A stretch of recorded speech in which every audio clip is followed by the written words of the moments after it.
Entonces, ¿qué nos toca hoy trabajar? Terminamos ya con el tema de instalaciones eléctricas por la paz. Es un tema complicado y por eso hay una materia específica para instalaciones eléctricas. Lástima que creo que no hay quien la vea. Bueno, entonces, vamos a comenzar con un concepto que estuvimos viendo en la clase pasada, el factor de carga. Recuerda que estuvimos calculando el calibre de una instalación, de pronto dije yo, vamos a utilizar el 70%. Y todo el mundo se me quedó diciendo, ¿por qué? ¿De dónde sale? Lo vemos luego. Este es el luego.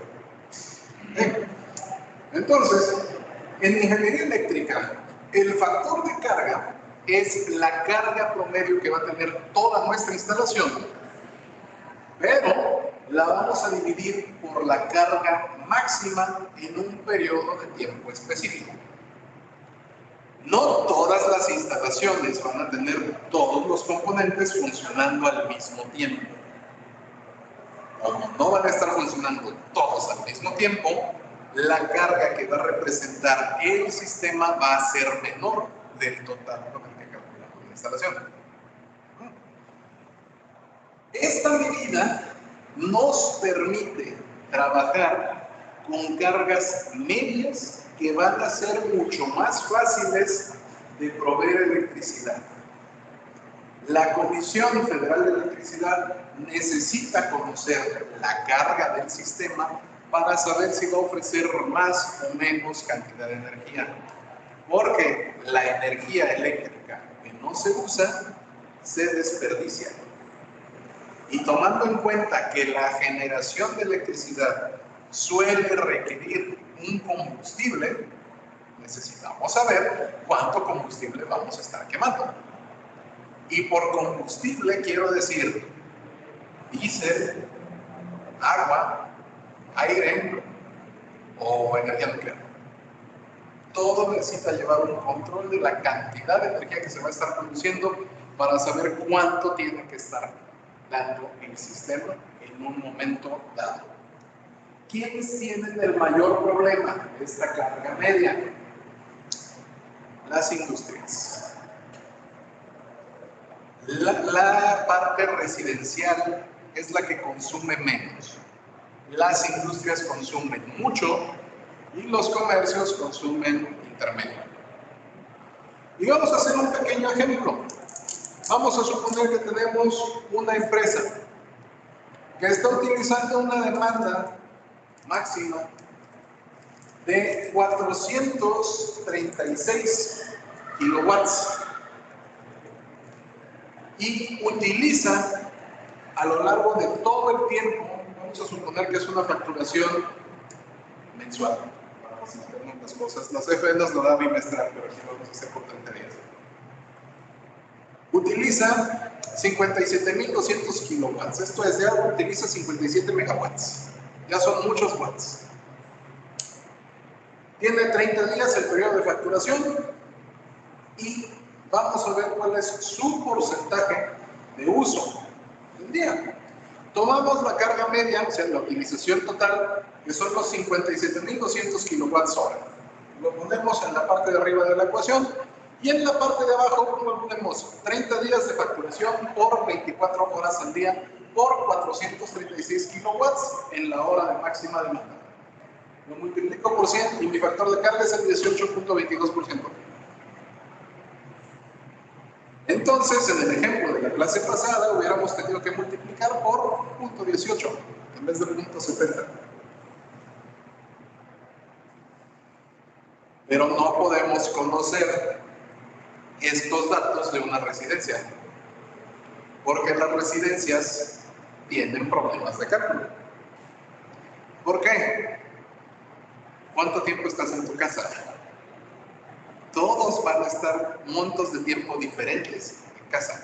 Y hay personas que no salen de casa y hay personas que casi no llegan a su casa. Yo hay 3 días a la semana que apenas alcanzo a llegar a dormir.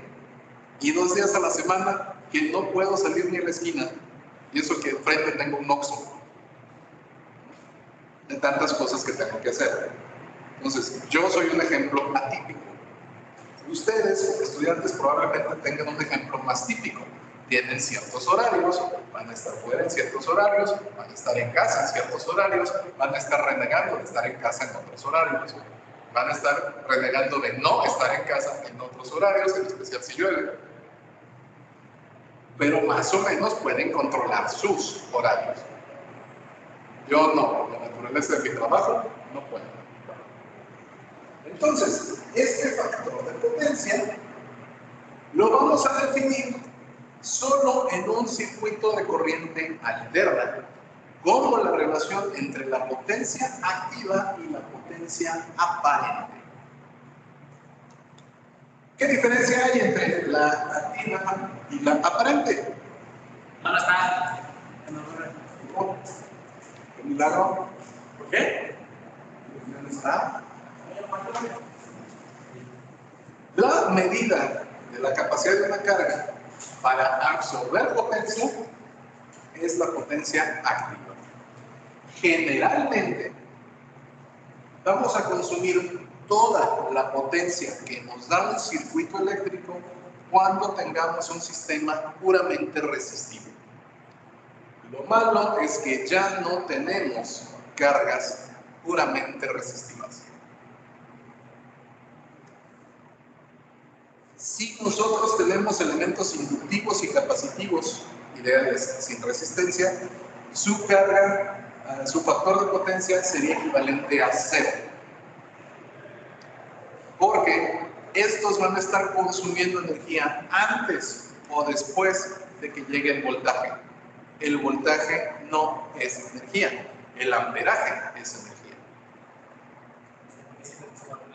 El voltaje sirve para mover la carga. Piensa tú en el voltaje como el tamaño de la tubería y el amperaje como el caudal de agua que va a estar entrando en la tubería. Tú puedes absorber agua o puedes empujar agua, eso va a ser tu voltaje, dependiendo si es positivo o negativo. Y tu amperaje va a ser la cantidad de energía que vas a mover. Y aparte, si saturas por completo tu tubería, vas a tener una resistencia al flujo. Naturalmente, esa es la resistencia eléctrica. Bueno. Si nosotros tenemos elementos inductivos y capacitivos, vamos a adelantar o a retrasar la cantidad de energía eléctrica que va a estar pidiendo el sistema que se transmita por los cables. Esto para nosotros es malo porque significa que tenemos que esforzarnos más para mover la energía. Mientras más alejado estemos del pico de voltaje y solicitemos más energía, va a ser más difícil que el sistema pueda proveer energía. Este problema es malísimo para la CFE, porque es quien genera la energía. Y puede requerir mayor capacidad de carga en el sistema para proveernos energía cuando menos voltaje vamos a tener. Lo cual es muy malo. Estamos desperdiciando mucha energía.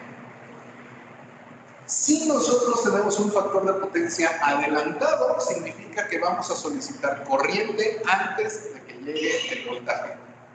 Y si nosotros vamos a tener un factor de potencia atrasado, significa que la corriente va a llegar después de que llegue el voltaje. La tensión adelantada es potencia negativa y implica que nosotros vamos a tener capacitores. El factor atrasado implica una potencia activa positiva, que significa carga inductiva.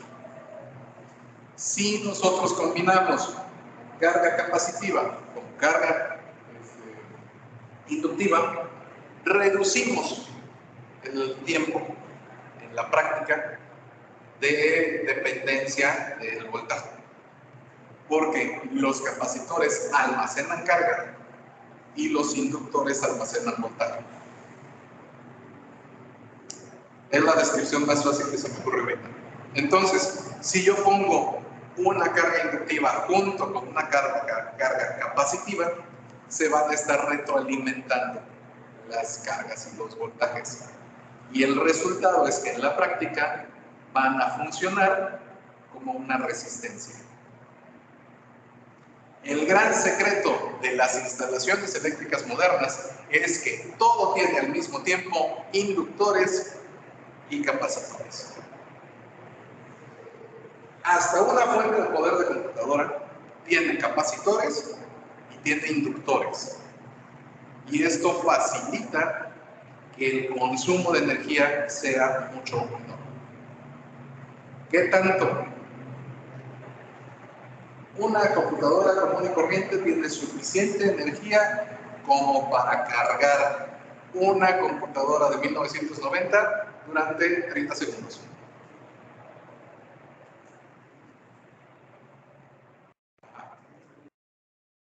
En ese tiempo no sabíamos todas estas cosas.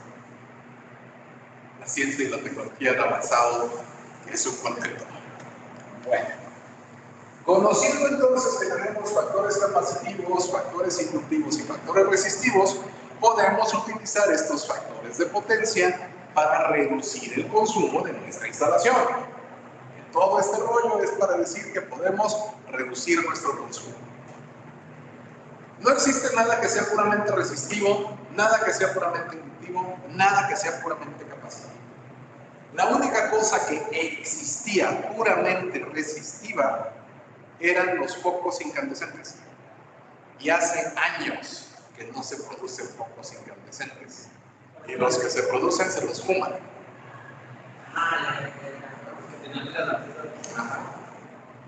O sea, cada vez me da más trabajo explicárselos porque ustedes ya no los conocieron. Son puramente resistivos.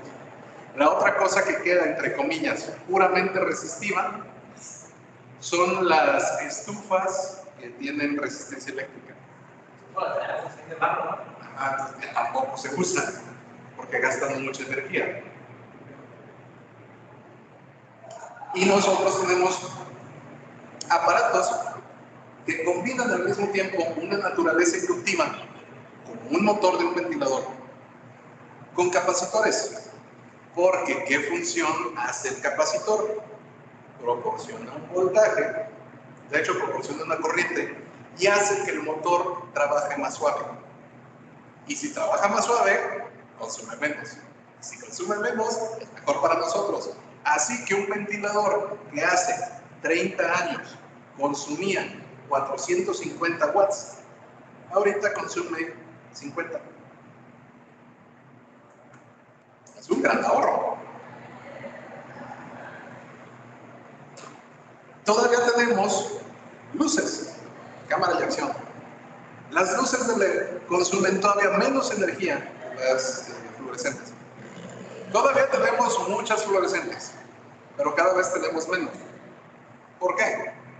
Porque las de LED proporcionan la misma cantidad de luz con menos energía. Una lámpara de 75 watts incandescente proporcionaba la misma luz que una lámpara de 35 watts fluorescente, que proporcionaba la misma luz que una lámpara de 10 watts. Hay un poquito de diferencia entre 75 y 10. Y se nota. Y mientras menos consumo tengamos, más conveniente es para el calentamiento global y a ustedes les va a tocar. De hecho, acaban de poner la persona que ya Probablemente toque pensiones de nuestro. Bien. Aún una lámpara de LED combina capacitor y combina inductor. Su función es simplemente reducir el consumo de energía. Y hay lámparas de LED que proporcionan la misma cantidad de luz que un foco de 75 watts usando 5 watts. solo porque le agregaron un inductor. Nosotros, cuando trabajamos en la industria, y cuando digo nosotros me refiero nada más a los colegas ingenieros, tendremos que emplear un pequeño aparato llamado cosímetro para medir el factor de potencia. Cosímetro. El cosímetro no mide cosas, mide cosenos.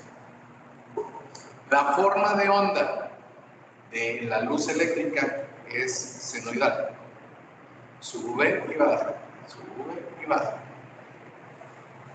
¿Y cuál es la forma cosenoidal? La misma pero desplazada un poquito. Entonces, cuando el seno está hasta arriba, el coseno está en medio. Cuando el seno está en medio, el coseno está hasta arriba. Y cuando el seno está hasta abajo, el coseno vuelve a estar en medio. Y así nos la llevamos. Está desplazado. El ángulo en el que los aparatos resistivos y los inductivos generalmente, o los capacitivos en su caso, adelantan o retrasan esa forma de onda cosenoidal, es nuestro factor de potencia y es lo que mide el cosímetro.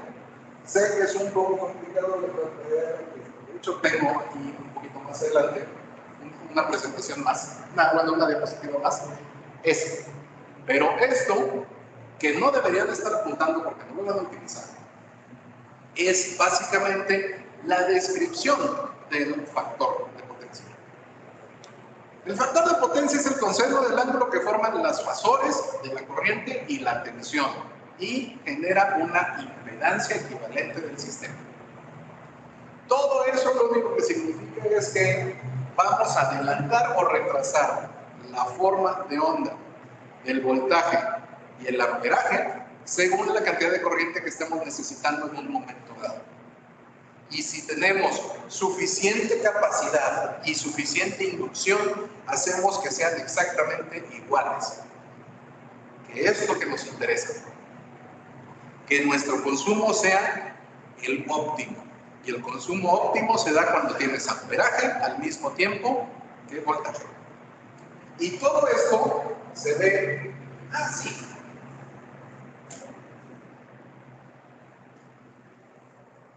El coseno es la diferencia que vamos a tener en la línea color cian. El voltaje aquí está representado por la línea roja. El amperaje está por la línea verde. Y la corriente, o sea, la cantidad de corriente que está consumiendo el circuito, la potencia del circuito, es la línea azul oscura. Si nuestro amperaje y nuestro voltaje llegan más o menos paralelos, como es la parte de arriba, tenemos un consumo elevado. Y significa que está funcionando bien. Porque tenemos un consumo. Si tenemos inductores o condensadores, no los dos, o uno u otro, funcionando en el sistema, obsérvese que la cantidad de corriente que estamos trabajando debería ser más o menos la misma, pero está desplazada, sube y baja. Y entonces este desplazamiento hace que nuestra energía sea equivalente a cero. Como es equivalente a cero, no está generando trabajo. Y si no está generando trabajo y necesitamos que trabaje, ¿qué vamos a hacer? Vamos a subir el voltaje, vamos a subir el amperaje hasta que genere un trabajo. Y subir el voltaje y el amperaje para la fábrica, para la planta eléctrica, o para el generador de diésel, o para los generadores eólicos, o para lo que sea, significa trabajar más para desperdiciar energía. Si nosotros combinamos inductores y capacitores, subimos la cantidad de trabajo que van a estar realizando y por tanto se nota que están trabajando. Eso es el maldito factor de potencia. Vean ustedes este ejemplo. Vamos a tener dos aparatos que consumen la misma potencia. 1000 watts. Voy a suponer que son dos hornos de microondas. Voy a conectarlos a un voltaje relativamente elevado, 230 voltios. No todas las casas lo tienen, pero las que lo tienen, lo aprovechan. Normalmente son 120. 127. 127, 240, 360 y hasta 480 en México. Hay lugares que tienen corriente de 115, 110, más o menos son compatibles. Japón tiene 100 voltios. Japón 100. Brasil tiene 240. Porque ellos dijeron. Mientras más grande el voltaje, mayor es la capacidad que tienes de mover electrones. Entonces mejor. Sería mucho mejor si tuviéramos corriente como en Europa. 230, 220 voltios. Pero aquí opté por ponerlo con 230 y ya. Bueno, vamos a suponer que uno de nuestros microondas tiene un factor de potencia alto. Su coseno de phi es de 0.96. No sé por qué le puse coma. Todo tiene comas. Ah, yo debería utilizar el otro Excel. Bueno, este se puede hacer lo mismo. El otro microondas tiene un factor de potencia bajo, 0.25. El ejemplo 1, vamos a tomar nuestros 1000 watts y lo voy a dividir entre 230 voltios por 0.96 del factor de potencia y me da aproximadamente 4.53 amperes de consumo. Es entre la tensión multiplicado por el factor de potencia.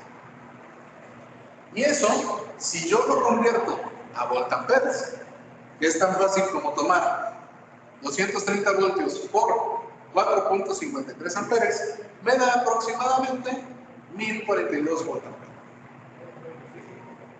¿No? Ahora, comparémoslo con el otro microondas, el que tiene el factor de potencia bajo. Son 1000 watts entre 230 por 0.25.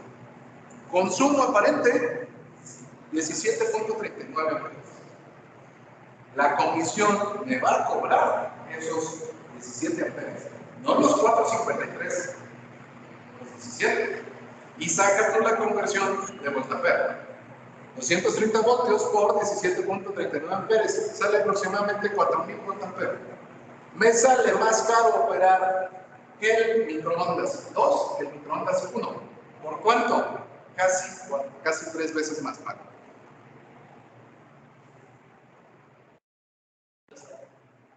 ¿Nota? Oye, pero son de la misma potencia. Sí, pero no son del mismo consumo. Porque un consumo me lo van a cobrar, lo haya consumido o no. Porque se requirieron 4000 voltamperes para hacer el trabajo de 1000 watts. Mientras que en el otro se requirieron apenas 1042 voltamperes para hacer el trabajo de 1000 watts. Por tanto, si ustedes tienen aparatos viejos en casa, les conviene cambiarlos por aparatos nuevos. Literal. Yo aproveché una venta nocturna de una famosa tienda con nombre de Cuervo.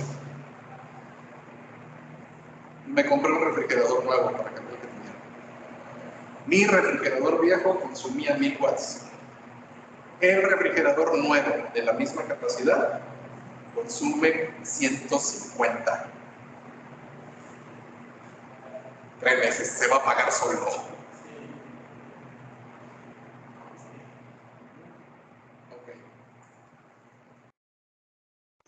Por tanto, resumiendo, las cargas inductivas se generan por transformadores, motores y cualquier cosa que necesite una inductancia. y genera una potencia retrasada respecto a la tensión. Las cargas capacitivas, como los bancos de condensadores, los cables enterrados, las baterías, generan potencia capacitiva cuya intensidad va a estar adelantada respecto a la tensión. Y si yo mezclo condensadores y transformadores, puedo corregir el factor de potencia. Y a esto lo llamamos banco capacitivo. Hay algunos, puedo decirles anuncios de dispositivos que te dicen, ay, con este vamos a reducir el consumo de tu corriente eléctrica. Solo necesitas conectar esto a la luz. Y lo ves y es un capacitor.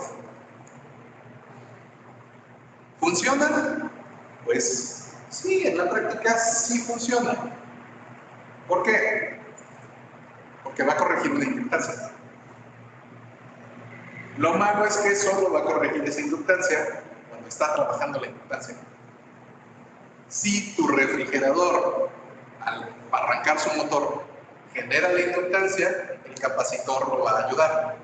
Pero ¿qué pasa cuando se apaga el motor? El capacitor ahí va a seguir funcionando, cargando energía. Y por tanto, no está haciendo ningún trabajo. Esas cositas que te dicen que solo que te van a reducir mágicamente el consumo de energía, no sirven.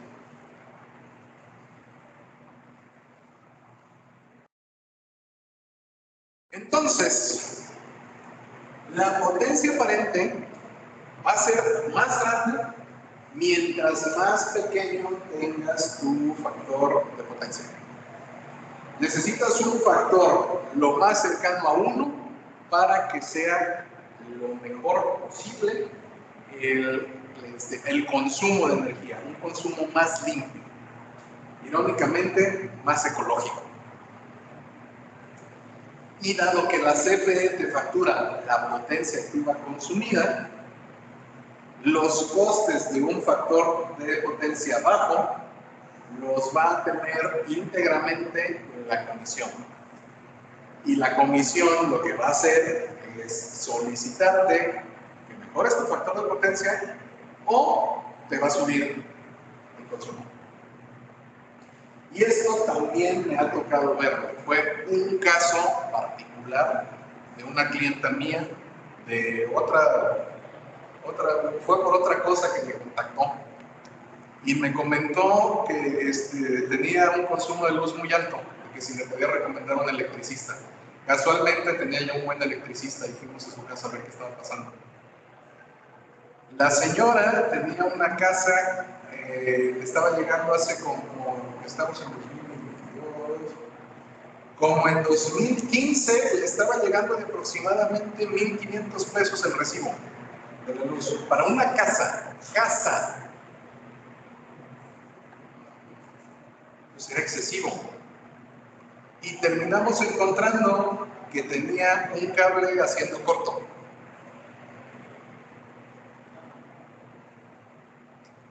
Y en cuanto encontramos el cable, el consumo, y cambiamos el cable, el consumo bajó. Al siguiente bimestre le llegó de 700 pesos. Al siguiente bimestre le llegó de 300 pesos. ¿Sí?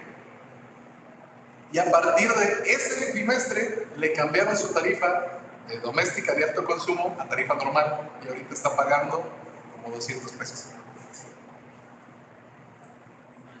Entonces, revisen su instalación si están recibiendo consumos altos. Hay algo ahí, hay algo ahí. Perfecto. Cuando solamente tiene la caja de las terminales, se ven los cables, cuando los conectan y quieren cambiar un poco, cuando bajan el switch, no tiene por qué darle toques. No debería. Y si te da toques, hay algo mal en tu instalación. Y entonces, si quito yo los cables que alimentan la caja, por el no debe haber energía. Ajá. Y si me da toques todavía, sigue habiendo un problema por ahí. ¿Cómo me ayuda? Vas a necesitar un multímetro.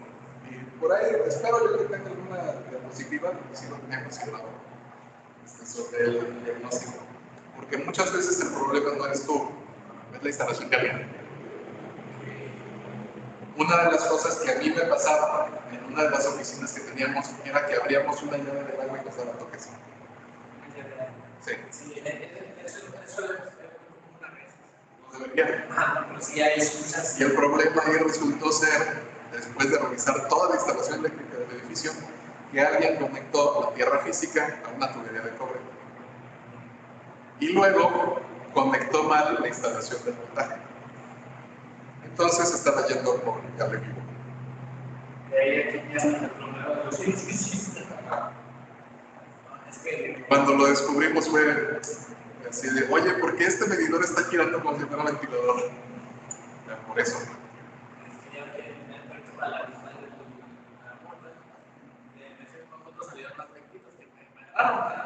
Y ese es uno de los problemas que tengo. Yo, ok, si ya desconecté todo, ¿qué? Ahí puede ser que haya alguien que haya hecho. Es muy chiquita, de 45 cuadrados de construcción.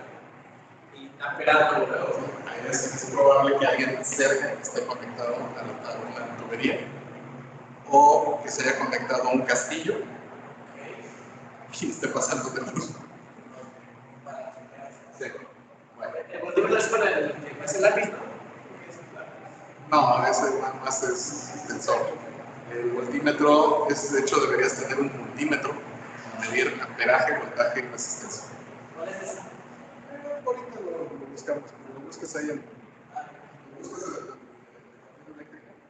Tienes hasta el estéreo. Yo lo que tengo es un amperímetro de gancho que incluye el multímetro, el amperímetro.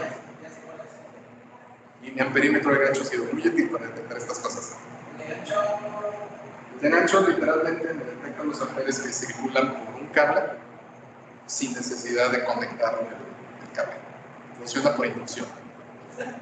Ajá. Y de esos puedes conseguir baratos. Porque también para hacer diagnóstico no necesitas que sea muy fino. Yo le estaba cambiando los ojos porque tenía precisamente foco de resistencia. Y que le veces LED que me acomodaba. Ya, por bajo las pastillas, no me da toques. Me las pastillas, me da toques. Le quito los cables. Ahora que ya llegué a mi nada, me da toques. Pues dije, a ese ya no me gusta. Exacto. ¿Cómo se ven, por cierto, los bancos capacitores? Así. Generalmente usamos los bancos capacitores en industrias. ¿Quiénes son los que más usan estos bancos capacitores? Los que tienen aparatos de refrigeración y de soldadura. Y de hecho, aquí en la universidad, aquí estoy viendo uno. De hecho, son dos.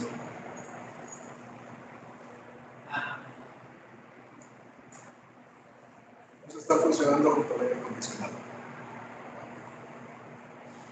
Entonces, ¿qué elementos nos afectan el factor de potencia y son los que tenemos que checar?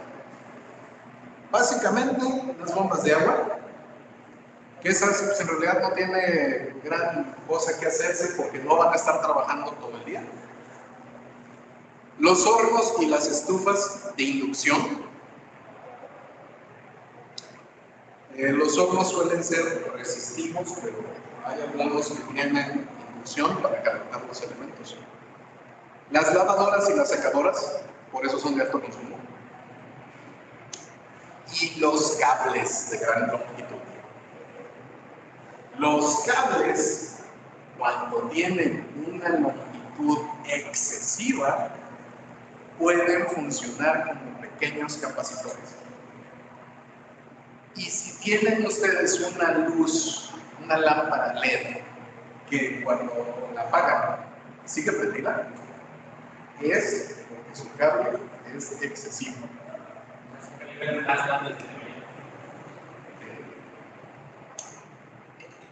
O tiene una longitud mucho más grande. Hablaremos de eso más adelante. Mira, casualmente, aunque son buenos conductores, los cables no son conductores perfectos. Van a presentar resistencia al paso de la corriente. Y a mayor longitud de un cable, mayor va a ser su resistencia. Si tengo una resistencia más alta, va a caer el voltaje. Y si cae el voltaje, para que siga desempeñando la misma carga, la misma potencia, necesita haber mayor amperaje. Lo cual genera un círculo vicioso, porque mayor amperaje genera más resistencia. Más resistencia, baja el voltaje. Más voltaje, requerimos más amperaje. Y el cable se calienta.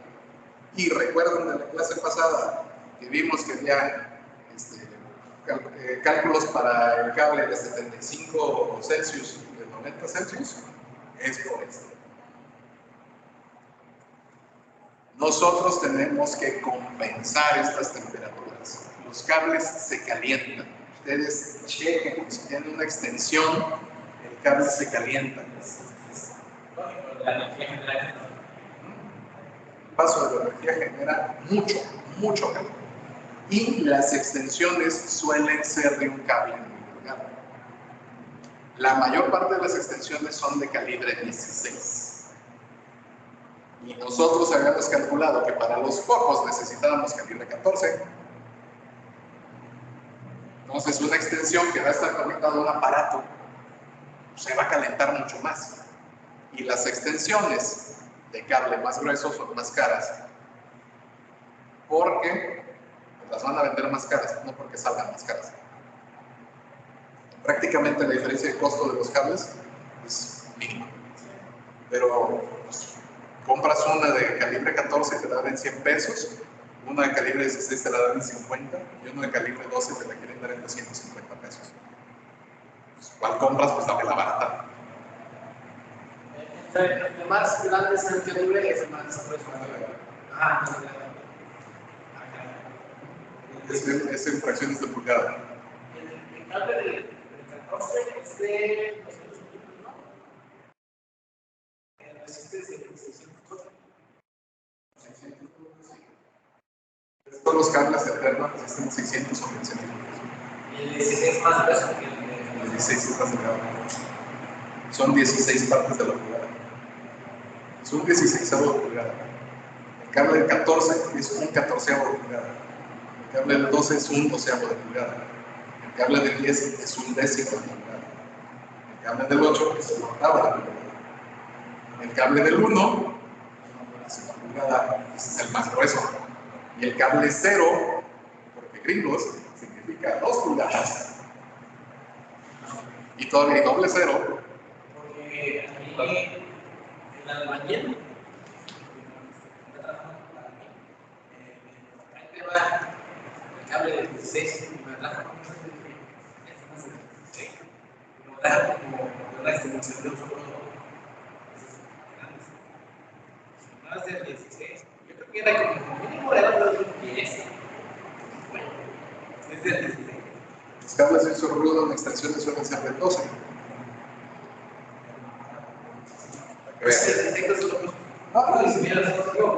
Todos son ingenieros y arquitectos, todos somos hijos de las biznadas, algunos sabré yo, tengo tantos años viviendo con ellos. Bueno, en cuanto, ahora sí, a los problemas que podemos presentarnos en una instalación, mira ese foco.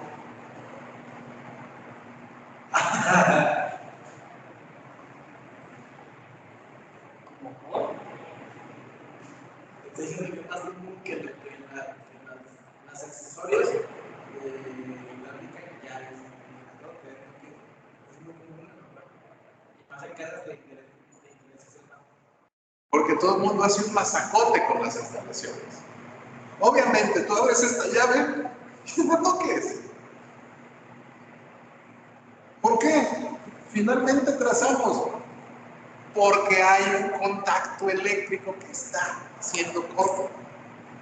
Tiene una pequeña fuga. Es un arquito eléctrico. Puede ser, es lo más probable, que alguien haya puesto la tierra física amarrada al tubo de cobre del agua. ¿Qué necesidad?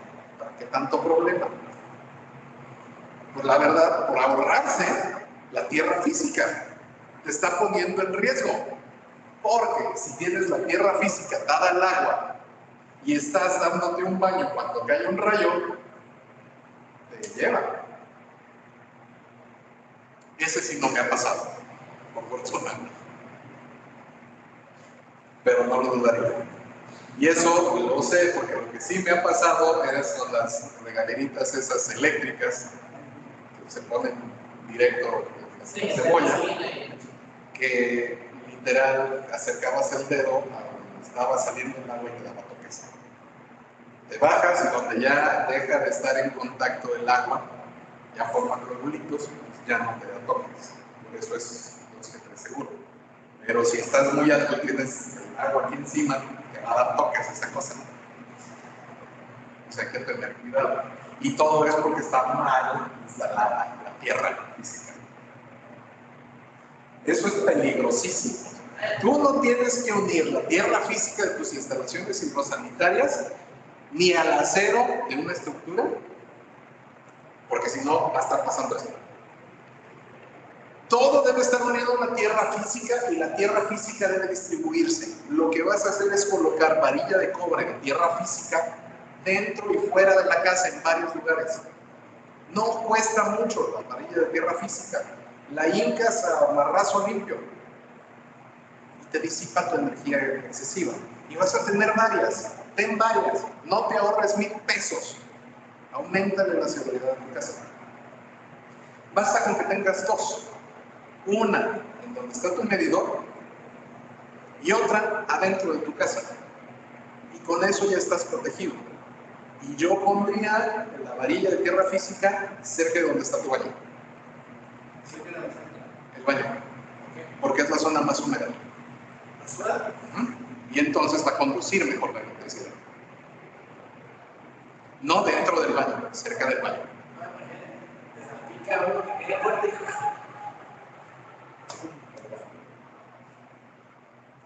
Jamás vayan a parchar el cable vivo. Parchar. El aislamiento de tu cable vivo no debe romperse. Es tu mejor protección.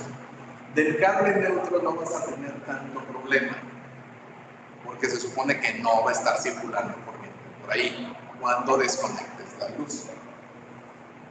Y cuando desconectes la luz me refiero a que lo apagues con el switch. Pero si puedes, no rompas el aislamiento tampoco del cable neutro. El cable de tierra no importa. De hecho, usamos cable que no tiene aislante para mejorar la superficie de conducción en la tierra física. Si tú tienes cables de longitud variable, vamos a generar un efecto capacitivo. Y es exactamente este mismo efecto. Y este efecto se da sobre todo con las luces baratas. Las más baratas, los LEDs más baratos. Porque ellos se van a ahorrar centavitos, porque esos centavitos son literal ganancias. Y lo que van a hacer es que van a quitar un capacitor o van a quitar una pequeña bobinita para ahorrársela. Y eso es justamente lo que necesita el foco para no consumir. Bueno. Entonces, esta capacitancia es capaz de hacer iluminar un LED barato. Un LED fino no, un LED caro no, porque requiere, entre comillas, más carga en sus capacitores y en sus inductores para comenzar a trabajar. Y una vez que ya está cargado, su consumo es mínimo porque los está recargando, por decirlo de alguna manera. Pero los baratos se cargan y descargan sumamente rápido. Este efecto es de especial importancia y no lo usamos mucho en sus tinacos. ¿Qué tanta distancia va a tener el flotador de la bomba, que suele ser eléctrico, para llegar a la motobomba? En mi caso particular, mi tinaco está a 4 pisos de altura, porque vivo en un edificio de departamentos. ¿Cuánto mide? ¿Por dónde lo voy a pasar? No lo puedo pasar simplemente por la ventana del vecino. Tiene que ir conectado hacia otro lado, de vuelta, yo vengo del otro lado, donde suben todos los contactos. Entonces, la longitud de mi cable es enorme y por tanto genera un efecto capacitivo. No es mucho, pero la motobomba también genera un efecto inductivo. No lo suficiente como para que valga la pena considerarlo, pero puede ser importante calcularlo según el tipo de flotador que puedes poner. Porque hay unos flotadores, los más disque finos, que son muy sensibles al efecto capacitivo y se terminan pegando. Y si se quedan pegados, vamos a tirar.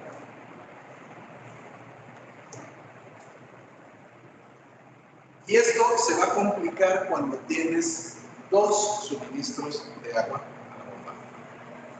Porque a veces, como es nuestro caso, tiene que chupar agua de la cisterna o esperamos a que llegue agua con presión suficiente desde la calle.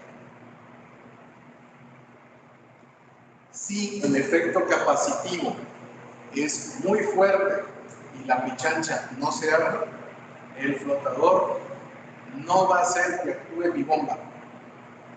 Y ya eso sí me ha pasado. He tenido que subir a cambiar el mentado flotador para que por fin suba agua. Y eso fue terrible el año pasado que estuvimos aquí. Ahí me estoy subiendo todos los días a moverle a la mente de la pichancha hasta que la cambié.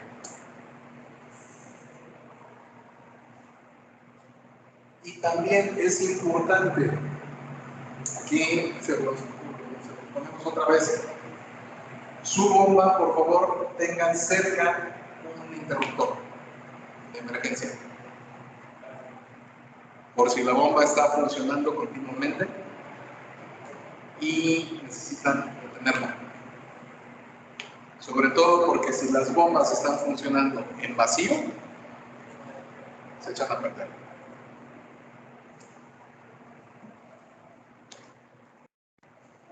Y hablando de consideraciones, tengan ustedes su bomba en un lugar seguro, de fácil acceso, pero protegido.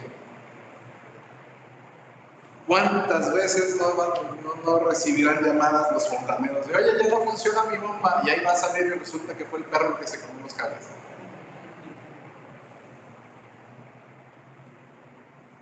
Por ejemplo,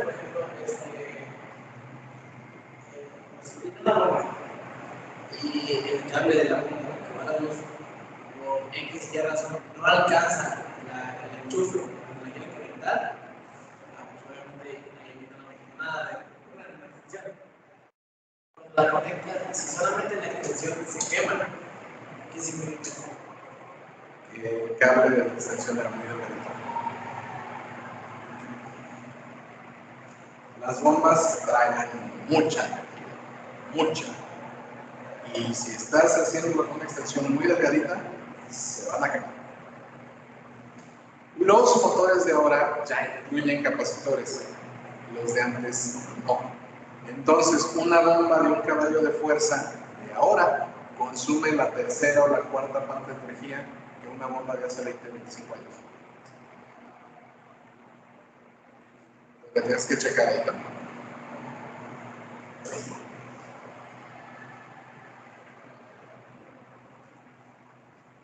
Y esto me lleva a la siguiente parte, bombas de presión.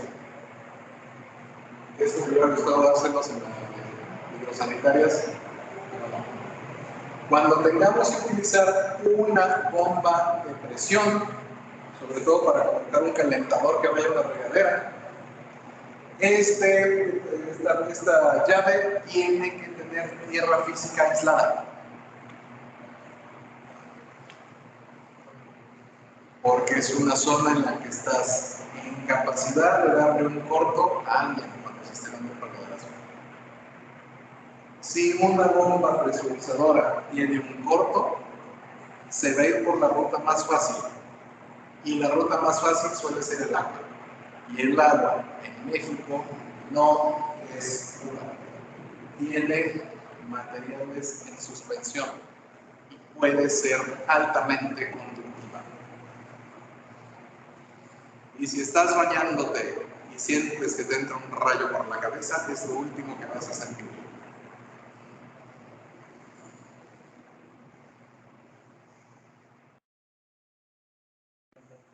Tierra física independiente.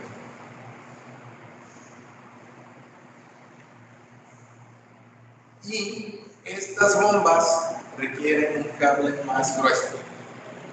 Por eso solemos colocarlas en la sección donde vamos a tener las instalaciones de mayor consumo, donde vamos a tener la lavadora y la secadora. Naturalmente, como esas son de alto consumo, van a tener un cable más grueso, mínimo calibre 12, quizá calibre 10. Y es el mismo tipo de cable que va a requerir esta bomba. Así va a ser mucho más seguro instalarla y no vamos a tener problemas. Y esta bomba debería tener su propio circuito eléctrico. La pueden compartir con la bomba de agua o la pueden compartir con la lavadora y la secadora, pero no las operen al mismo tiempo. Si no, pónganle su propio circuito eléctrico. Y su tierra física local. ¿Qué otras cosas vamos a tener que nos pueden causar problemas? Las estufas de inducción y los hornos. Estas ya nos permiten controlar el consumo de electricidad y el consumo de energéticos. No usan gas, usan electricidad. Y son muy seguras de usar, se enfrían muy rápido. Solo se calientan cuando tienen algo metálico encima. Y cuando digo metálico, quiero decir acero. Un material magnético. El aluminio puro no es magnético, entonces no se calienta. Por eso no todas las ollas funcionan con una estufa de inducción. Bueno. Este material pues, va a calentarse muy rápido y va a enfriarse muy rápido. Pero, como habitualmente en esta época ya tenemos todo controlado por computadoras, tiene un inductor y tiene un pequeño capacitor para mejorar su desempeño. Pero generalmente consume mucha corriente, mucha corriente. Si ustedes van a colocar una estufa de inducción, tienen que hacer la consideración en el plano de instalación.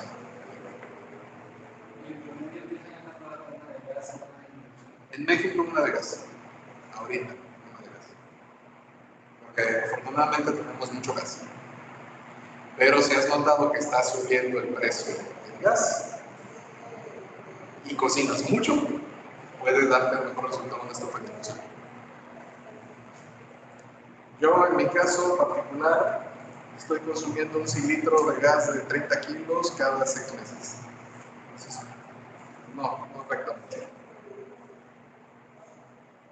Además de las estufas inductivas, podemos tener estufas que son enteramente resistivas, como esta. Se nota porque se calienta la superficie. Y podemos tener un horno eléctrico de convección, que también tiene una resistencia eléctrica y también consume mucho. Y lo mismo funciona con tu freidora de aire. Básicamente es tener una secadora de aire funcionando todo el día. Pues consumen mucho. Las secadoras también son resistivas. Los hornos de microondas suelen ser inductivos, los refrigeradores suelen ser inductivos.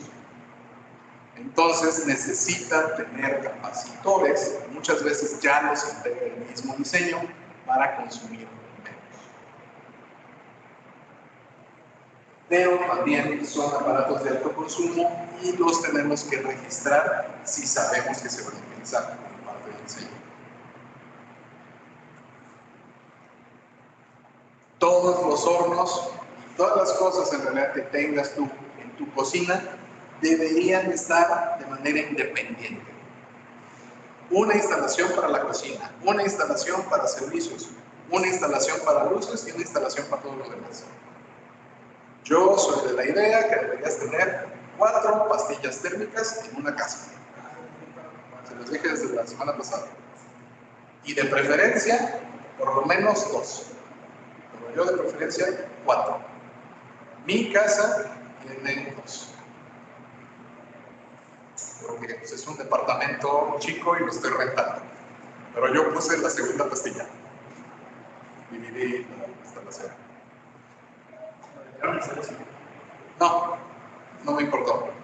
Porque de donde está la pastilla del centro de carga, de un lado exclusivamente sale para la cocina y del otro salía para las recámaras, salían los alambres. Entonces es muy fácil hacer la separación. Lo único que tuve fue poner la otra pastilla térmica y gasté 150 pesos.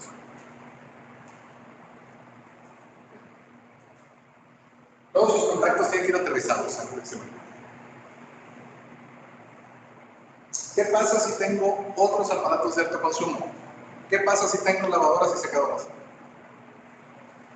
No puedo desde el principio saber qué tipo de lavadora y secadora voy a utilizar, porque se van a cambiar.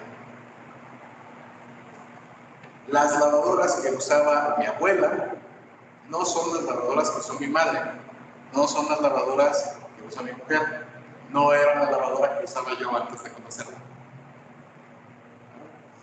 Entonces vamos a cambiar estos aparatos. Esta lavadora que está puesta aquí en esta imagen es una lavadorcita, creo que es de 5 kilos. Esta de hecho la puedo poner debajo del fregadero. Es una cosita. Es una de esas que tenía yo. Me lavaba una vez a la semana, eran unas garras que me quitaban, pues funcionaba bien. Lo primero que hizo mi mujer cuando nos cambiamos, necesito que me compres una lavadora de 15 kilos. Oye, pero yo te dije que necesito una de 15 kilos. Dije, no, bueno, yo nomás decía. Y luego compramos la secadora. Es que ya quiero que seque. Pero tú dijiste que prefería la ropa. Pues ahora no. Ahora quiero que la seque. Bueno. Yo nací para callar y obedecer. Está bien, lo que compro. Entonces, el lugar donde ustedes van a colocar la lavadora y la secadora, sabemos que no vamos a poder calcular su capacidad desde el principio, pero podemos hacer una suposición educada y esperemos que nos equivoquemos a lo alto. Si yo digo que la lavadora va a ser de 1500 watts o 1800 watts y compras una lavadora de 1000 watts, mejor.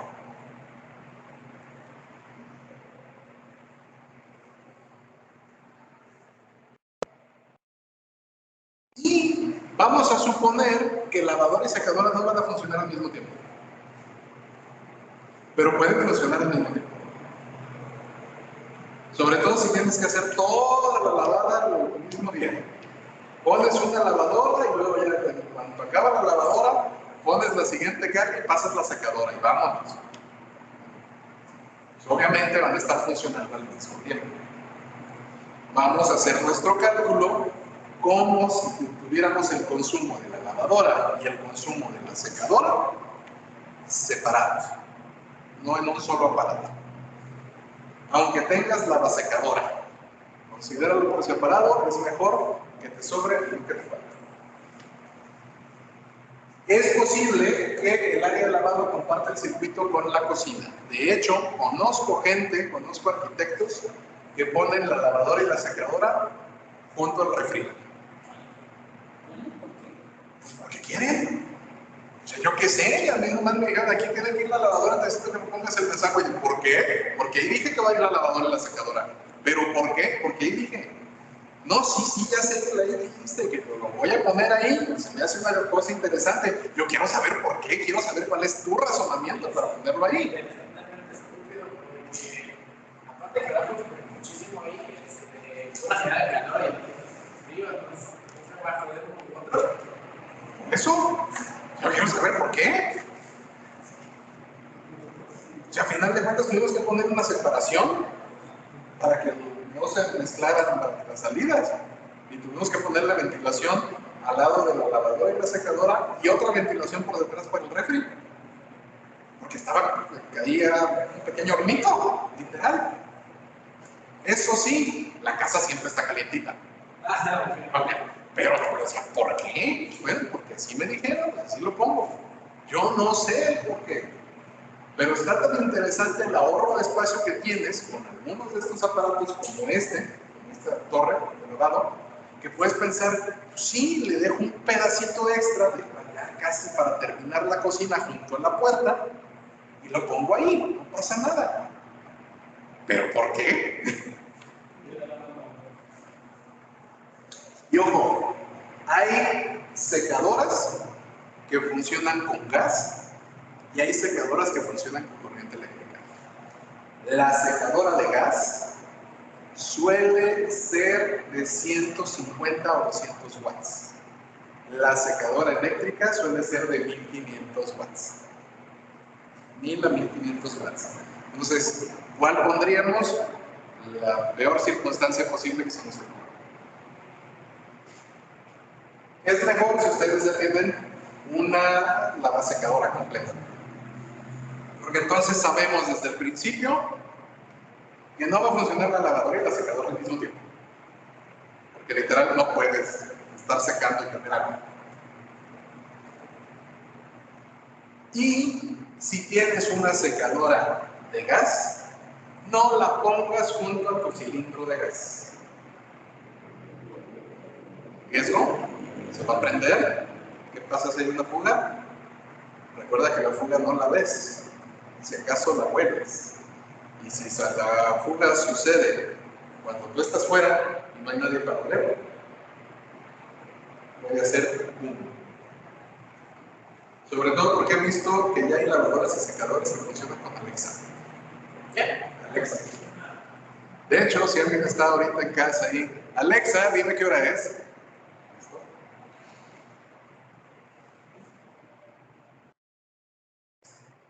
Hay desacondicionados. Estos desgraciados consumen mucha energía. Y por eso no es en realidad tema de instalación eléctrica, pero sí de edificación de instalaciones.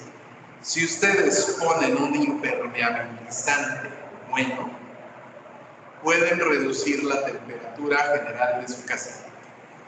¿Qué tanto? 5 grados. Puedes decir, 5 grados no es mucho. 5 grados es la diferencia entre tener aire acondicionado o tener ventilador. Garantizado. Porque en la casa de mi hermano le instalamos un aire acondicionado porque se quejaba de que era muy caliente. Y sí, la casa estaba llegando a los 40 grados ahí. ¿Por qué? Porque el segundo piso donde instalamos el aire acondicionado no tenía nada que le interrumpiera el sol. Él le daba vista de este a oeste todo el día de pega el sol. Y le habíamos puesto impermeabilizante clásico color rojo.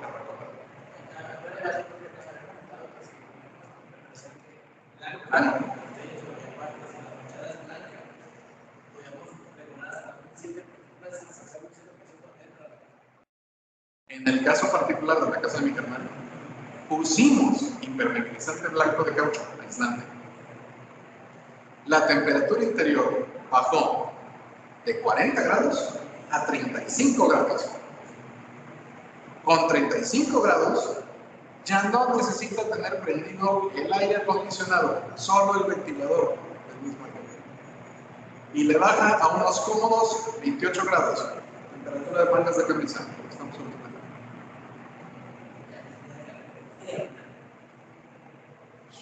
pero no te estás asando. Y este ventilador consume mucho menos energía que ese aire acondicionado. Entonces, ¿cuál te conviene más? Es usar un impermeabilizante blanco, te va a reducir mucho la temperatura. Y cuando tengan aire acondicionado, traten de utilizarlo en la noche para enfriar su casa. Aprovechen que está saliendo todo el aire con convección en la noche. enfríen su casa de noche y apaguen el aire acondicionado de día, para que el aire frío se caliente conforme va pasando el día. Y eso reduce el consumo de electricidad del aire acondicionado. Dado que el aire acondicionado es de muy alto consumo, tiene que tener su propio circuito eléctrico.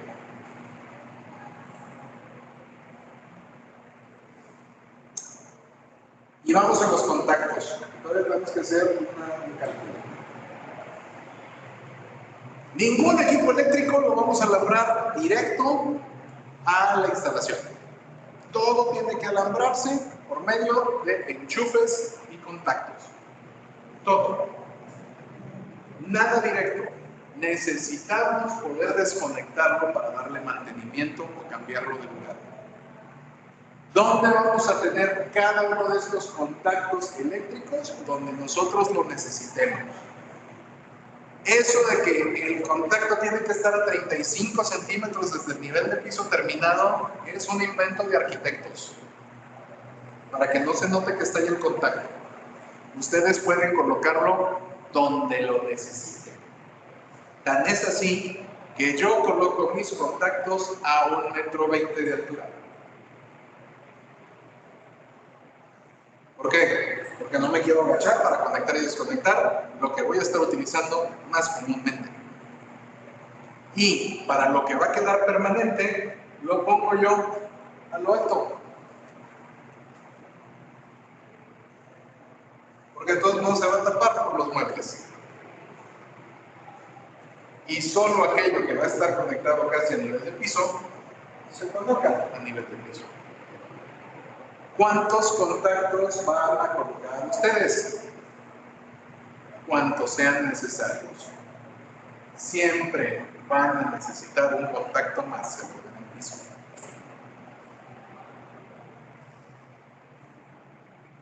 No deben operarse al mismo tiempo elementos de alto consumo eléctrico, excepto si son complementarios y opuestos.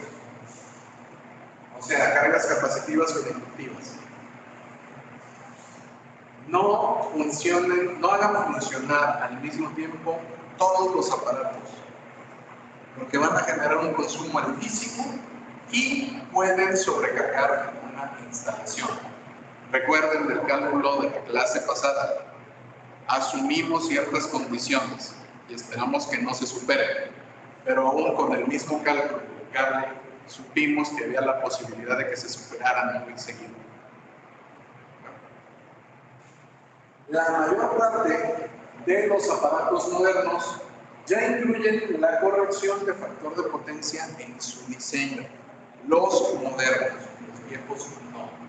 Yo todavía conozco lámparas de sala cuyo contacto eléctrico es un socket de foco, espiral, porque esa se construyó en 1920.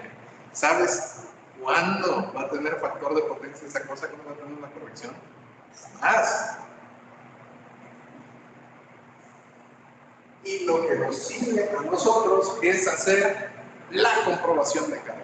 Y ahora sí, preparen las calculadoras porque las vamos a necesitar. Primero que nada, para hacer la comprobación de carga, nosotros tenemos que contar todos y cada uno de los aparatos que vamos a utilizar y vamos a tener todos los contactos eléctricos en la instalación. Cada contacto eléctrico son 180 watts. Para cálculo. No significa que automáticamente solo están limitados para 180 watts. Sabemos que en promedio los aparatos conectados en una casa van a consumir 180 watts. Unos consumen 60, unos consumen 200, unos consumen 10, unos consumen 500. En promedio, 180. Cada carga fuerte se calcula de manera independiente. ¿Cuáles eran las cargas fuertes? Lavadora, secadora, bomba, estufa, microondas. resultado le vamos a sumar los watts de la iluminación. ¿Cuántos watts tenemos? ¿Cuántas lámparas vamos a tener? Los ventiladores cuentan como lámpara. ¿Por qué? Porque van instalados en el mismo circuito de las lámparas. Sumamos los watts de la bomba de agua. Normalmente no conocemos los watts de una bomba de agua, pero podemos utilizar ciertos valores estándares. Un cuarto de Harry Potter, un cuarto de caballo de fuerza, pues, son aproximadamente 190 watts.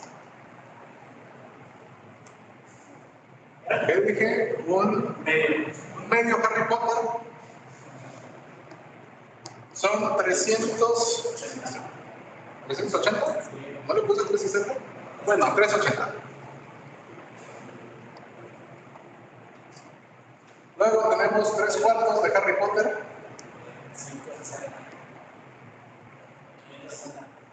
Y un Harry Potter son 700, ¿qué? 50. Deberían ser 740. 750.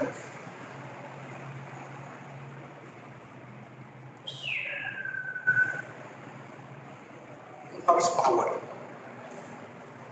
¿Cuánto consume un aire acondicionado? 1800 watts por tonelada.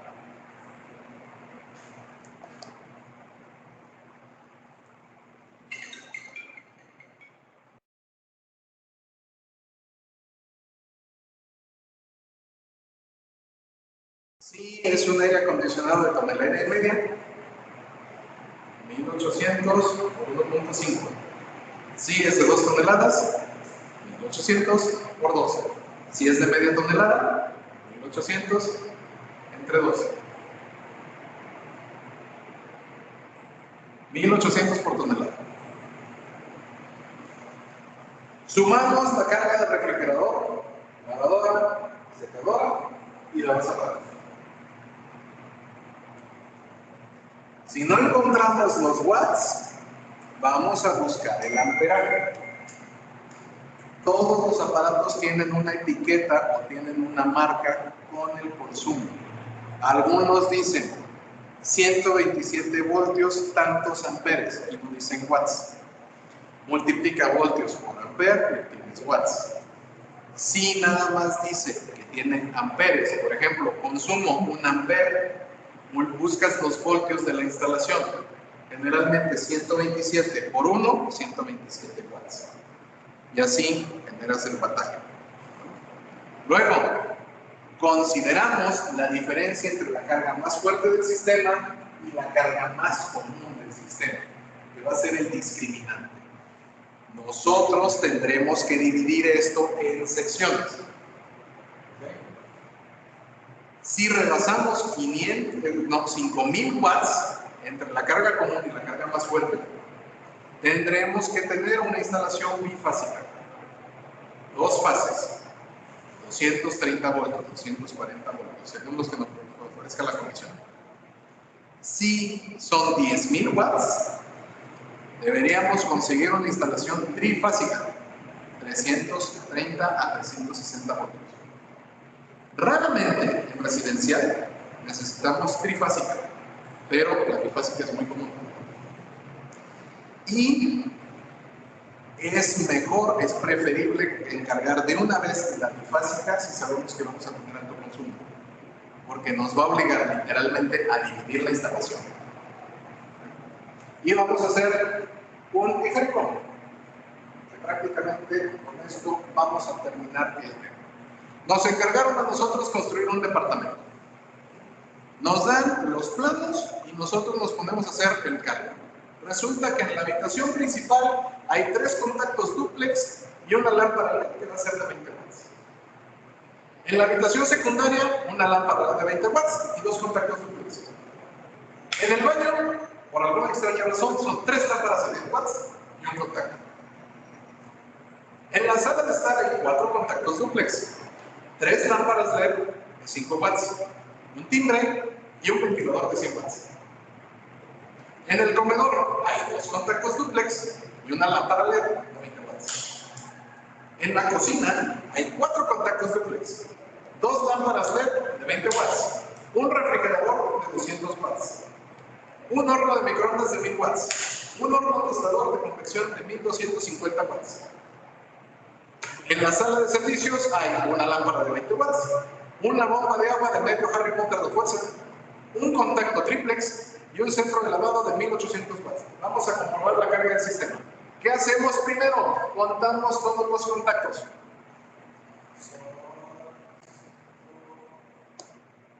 Un contacto dúplex significa que en una misma caja hay 2 tomas. Es muy común, lo vi en los exámenes de los trimestres pasados, que se les olvide que un dúplex tiene 2. Una de estas placas doble no es de 180 watts, es de 360 watts. ¿Cuántos dúplex tenemos? ¿Cuántos triplex tenemos? Triplex.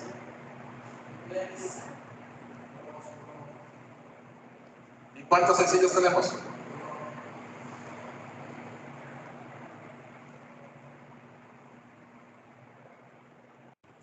Y el equivalente de esto, 15 por 2, más 1 por 3, más 1. Básicamente, digo que el duplex era para 360 watts, ¿no? ajá. Así, 360.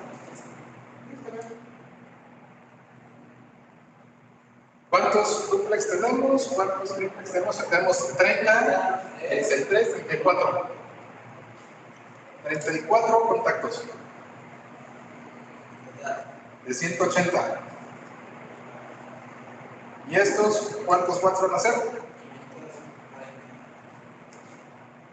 Ah, no. 6.120. Es cierto.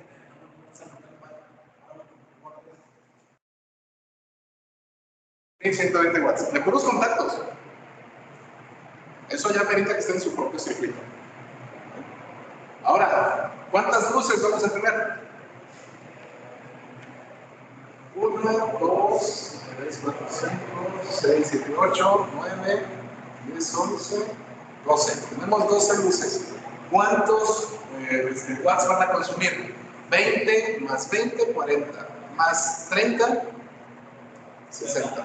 Más 15, más 20, más 40, más 20.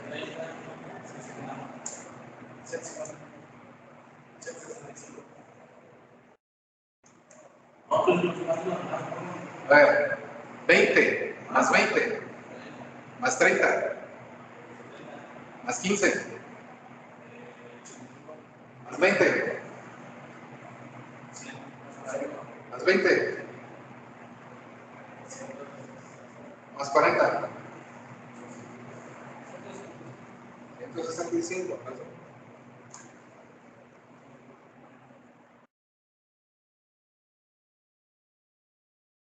Si estas lámparas fueran resistivas, si fueran focos incandescentes, estaríamos consumiendo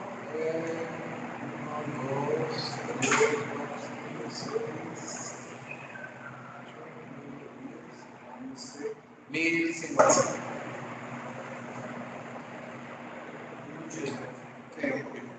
Bueno, ahora, timbre. ¿El timbre cuenta? No. ¿Cuántas veces usas el timbre en tu casa? ¿El ventilador cuenta? Sí.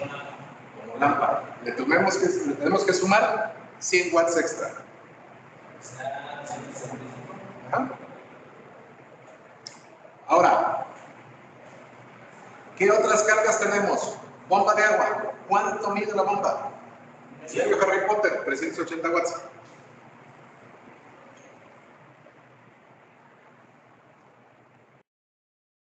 ¿Cuánto mide refrigerador, horno de microondas y tostador?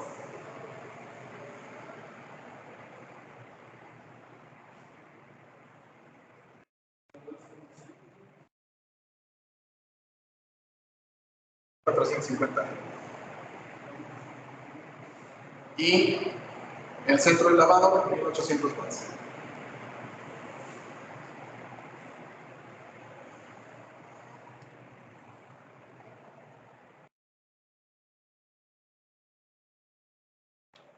Cálculo. Contactos, 6120 watts. Lámparas, 265 watts. Cargas fuertes individuales, 200 más 1000 más 1250. ¿Por qué le puse 1550? Ya debe estar yo bastante dormido. Estos son 2450. Cargas fuertes individuales, 2450. Están todas en la cocina. Servicios, 1800 de lavado más la bomba, 380. Sumatoria, 2180 watts. Deberían ser aproximadamente 10.000 watts. Son más de 10.000 watts, casi los 11.000 watts.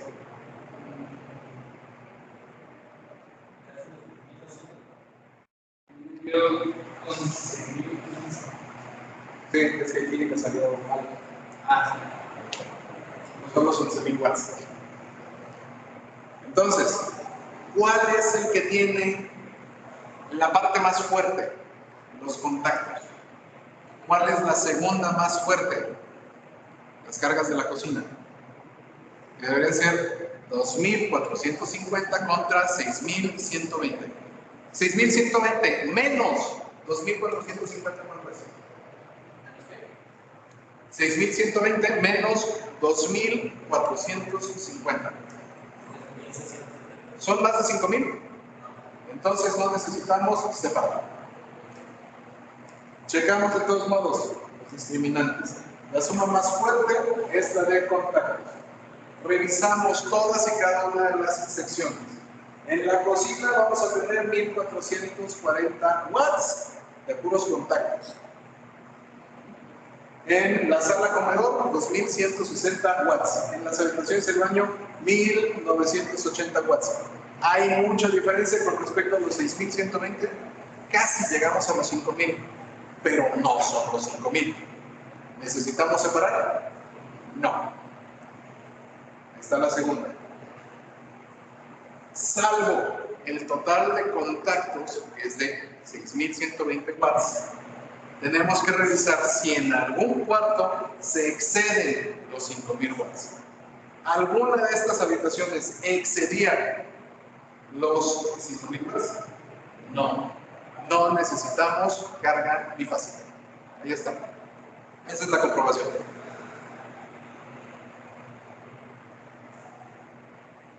Y ya.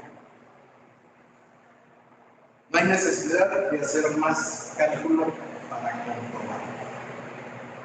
Conocemos de la clase pasada el tipo de calibre que necesitamos colocar.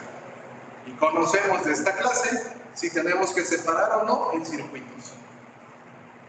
Y por circuito me refiero a cada una de las corrientes de 120 watts que te va a dar la comisión.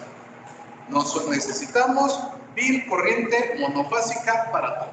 Y lo único que necesitamos es separar cada una de las habitaciones o cada uno de los circuitos en su propio interruptor y listo. ¿Dudas, preguntas, comentarios? Ahora.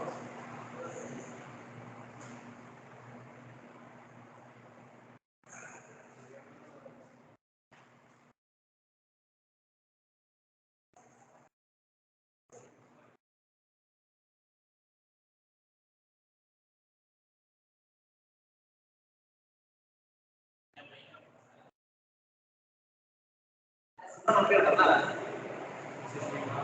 No, si no me pasa nada, así es. Luego, Roberto. Luego.